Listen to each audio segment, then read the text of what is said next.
بسم اللہ الرحمن الرحیم۔ السلام علیکم سیکنڈ ایئر آج ہم اردو کے دوسرے سبق یعنی تشکیل پاکستان کا آغاز کریں گے۔ سب سے پہلے میں آپ کو سبق کے عنوان یعنی تشکیل پاکستان کا مطلب بتاؤں گی۔ تشکیل پاکستان کا مطلب ہے شکل دینا، یعنی تشکیل کا مطلب ہے شکل دینا یا شکل بنانا، خاکہ تیار کرنا، بناوٹ گری، اور یوں تشکیل پاکستان کا مطلب ہے کہ پاکستان کو شکل دینا، پاکستان کا خاکہ تیار کرنا یا پاکستان کی بناوٹ گری کرنا۔ سیکنڈ ایئر تشکیل پاکستان اردو کا ایک نہایت اہم سبق ہے۔ یہ سبق کئی لحاظ سے آپ کے لیے بہت اہم ہے۔ آپ اس سبق پر خاص توجہ دیجیے گا۔ میں کوشش کروں گی کہ یہ سبق 3 لیکچرز میں مکمل ہو جائے کیونکہ یہ ایک طویل سبق ہے۔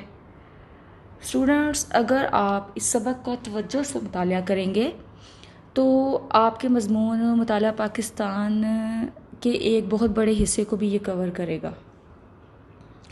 اس کی وجہ یہ ہے کہ اس سبق میں مسلمانوں کی 250 سالہ تاریخ جو ہے اس کو شامل کیا گیا ہے۔ اسٹوڈنٹس، اس سبق کے ایک جملے میں اس قدر واقعات کا ذکر کیا گیا ہے کہ اگر میں ان تمام واقعات کو بتانا چاہوں تو آپ کا یہ سبق شاید 1 ماہ میں بھی ختم نہ ہو سکے، لیکن میں ان تمام اہم نکات کو آپ کے ساتھ تفصیلاً بیان کروں گی جو کہ آپ کو مطالعہ پاکستان میں بھی مددگار ثابت ہوں گے اور آپ کو اس سبق کی بھی سمجھ آ جائے گی۔ تو سیکنڈ ایئر سب سے پہلے میں آپ کو مصنف کا تعارف کروانا چاہوں گی۔ اس سبق کے مصنف کا نام میاں بشیر احمد ہے، جو کہ 1893 میں پیدا ہوئے اور 1971 میں انہوں نے وفات پائی۔ میاں بشیر احمد کی میں نے فوٹو بھی لگائی ہے، آپ فوٹو دیکھ سکتی ہیں۔ میاں بشیر احمد کے جو والد تھے ان کا نام تھا جسٹس میاں شاہ دین ہمایوں۔ ان کے والد علامہ اقبال کے بہت قریبی دوست تھے۔ ان کو علمی، ادبی، اصلاحی اور تعمیری سرگرمیوں سے ایک خاص لگاؤ تھا، اور میاں بشیر احمد کو بھی یہ تمام چیزیں وراثت میں ملی تھی اور وہ بھی علمی ادبی سرگرمیوں میں خاص دلچسپی رکھتے تھے۔ انہوں نے اپنے والد کی یاد میں ایک اردو رسالہ بھی جاری کیا تھا جس کا نام تھا ہمایوں۔ یہ رسالہ 1920 میں جاری ہوا اور اس قدر کامیاب ہوا کہ یہ رسالہ 35 سال تک شائع ہوتا رہا۔ جہاں تک میاں بشیر کی تعلیمی سرگرمیوں کا تعلق ہے تو انہوں نے گورنمنٹ کالج لاہور سے BA کیا، پھر آکسفورڈ یونیورسٹی سے BA آنرز کی ڈگری حاصل کی، اور پھر انگلستان سے انہوں نے بیرسٹری کی تعلیم حاصل کی۔ مگر ان کی جو دلچسپی تھی وہ علمی اور ادبی کاموں میں تھی۔ اس کے علاوہ اصلاحی تحریکوں سے بھی وہ ایک خاص لگاؤ رکھتے تھے۔ یہی وجہ ہے کہ وہ انجمن اردو پنجاب کے بانیوں میں سے بھی ایک تھے۔ اب سوال یہ پیدا ہوتا ہے کہ انجمن اردو پنجاب کیا تھی؟ تو یہ انجمن 1884 میں لاہور میں قائم ہوئی۔ اس کا نام انجمن حمایت اسلام بھی تھا۔ اس انجمن کا مقصد یہ تھا کہ مسلمانوں میں تعلیم کو فروغ دیا جائے، اس لیے اس انجمن نے بہت سی کتابیں اور رسالے شائع کیے۔ مذہبی تعلیم کے علاوہ جدید تعلیمی ادارے بھی اس انجمن نے قائم کیے۔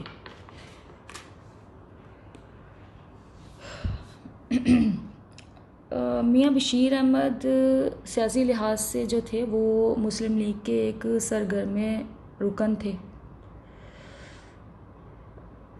مسلم لیگ آپ کو پتہ ہونا چاہیے کہ کیا ہے۔ اسٹوڈنٹس، مسلم لیگ جو ہے وہ مسلمانوں کی ایک سیاسی جماعت تھی جو کہ 1906 میں قائم ہوئی تھی۔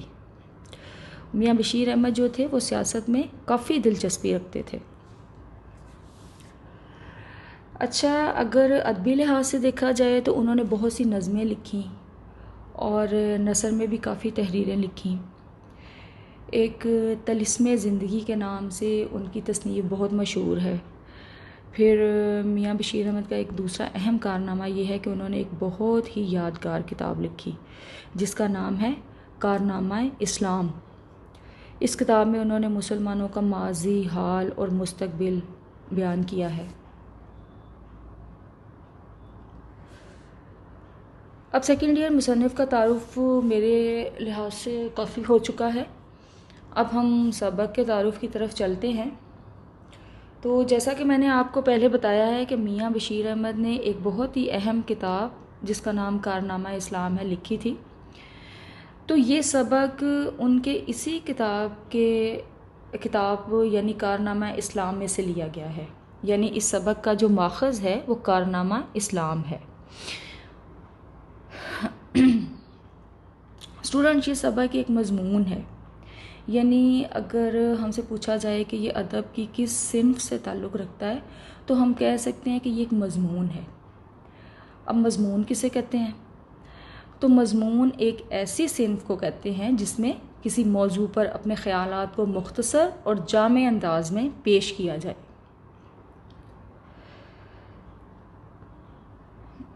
زیر بحث جو سبق ہے اس میں مسلمانوں کی 250 سالہ تاریخ کو بیان کیا گیا ہے۔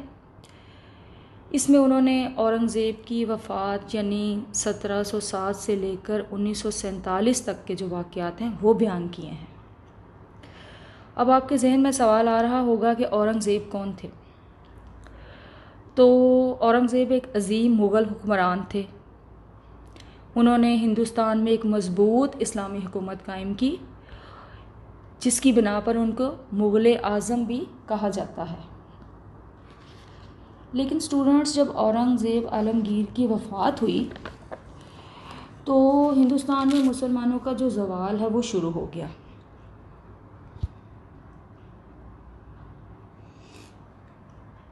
اس کے علاوہ اس سبق میں شاہ ولی اللہ، سید احمد بریلوی، سر سید احمد خان، اقبال اور قائد اعظم جیسے رہنماؤں کی فکری، جہادی اور سیاسی خدمات کو بھی بیان کیا گیا ہے۔ اب میں ان تمام شخصیات کا ایک ایک کر کے یا 1 by 1 ذکر کرتی ہوں۔ سب سے پہلے شاہ ولی اللہ کا نام آتا ہے، تو شاہ ولی اللہ ایک مشہور عالم دین تھے۔ انہوں نے ساری زندگی قرآنی علوم کی اشاعت میں صرف کر دی۔ قرآن پاک کا فارسی زبان میں ترجمہ کیا اور بہت سی نامور تصانیف بھی لکھی۔ اس کے بعد نام آ جاتا ہے سید احمد بریلوی رحمۃ اللہ علیہ۔ سید احمد بریلوی مسلمانوں کے ایک مذہبی اور جہادی رہنما تھے۔ انہوں نے کئی معرکوں میں سکھوں کو شکست دی تھی اور صوبہ سرحد میں اسلامی حکومت قائم کی، لیکن آخرکار بالا کوٹ کے ایک معرکے میں وہ شہید ہو گئے۔ پھر جی سر سید احمد خان کا نام ہمارے سامنے آ رہا ہے۔ تو اسٹوڈنٹس، سر سید احمد خان ایک ایسی شخصیت ہیں کہ اگر میں ان کے بارے میں تفصیل سے بتاؤں تو شاید اس کے لیے بہت زیادہ ٹائم کی ضرورت ہے، مگر میں آپ کو مختصر بتاتی ہوں کہ جب 1857 کی جنگ آزادی میں مسلمانوں کو ناکامی کا سامنا کرنا پڑا اور وہ ہر طرح سے یعنی سیاسی، معاشی، معاشرتی، تمدنی، تعلیمی ہر میدان میں پیچھے رہ گئے، تو ان حالات میں سر سید احمد خان ایک مسیحا بن کر آئے۔ انہوں نے مسلمان قوم کے اندر جوش، جذبہ، ولولہ اور عزم پیدا کیا تاکہ وہ اپنا کھویا ہوا تشخص بحال کریں اور اپنے لیے ایک الگ وطن یعنی پاکستان کا مطالبہ کریں۔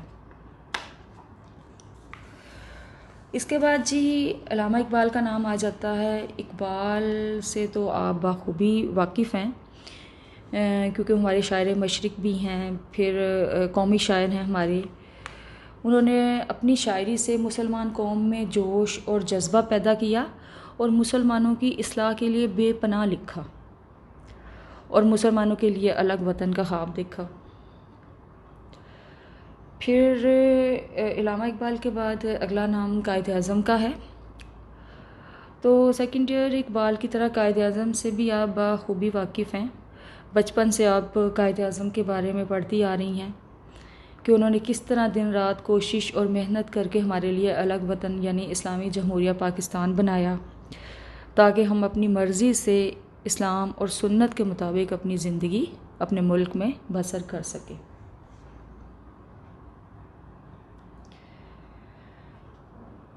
اسٹوڈنٹس، ایک جنرل نالج کے طور پہ بات میں آپ کو بتانا چاہتی ہوں. ایک نظم ہے ملت کا پاسباں ہے محمد علی جناح. آپ نے 14 اگست کے سلسلے میں جب ٹی وی پر پروگرامز لگتے ہیں، ملی نغمے اس میں گائے جاتے ہیں، تو آپ نے یقیناً یہ جو نظم ہے یہ سنی ہوگی، کیونکہ اس نظم کو بہت سارے لوگوں نے گایا ہے. ملت کا پاسباں ہے محمد علی جناح. تو یہ جو نظم ہے یہ بھی میاں بشیر احمد یعنی تشکیل پاکستان کے جو سبق کے مصنف ہیں انہوں نے قائد اعظم کے لیے لکھی تھی.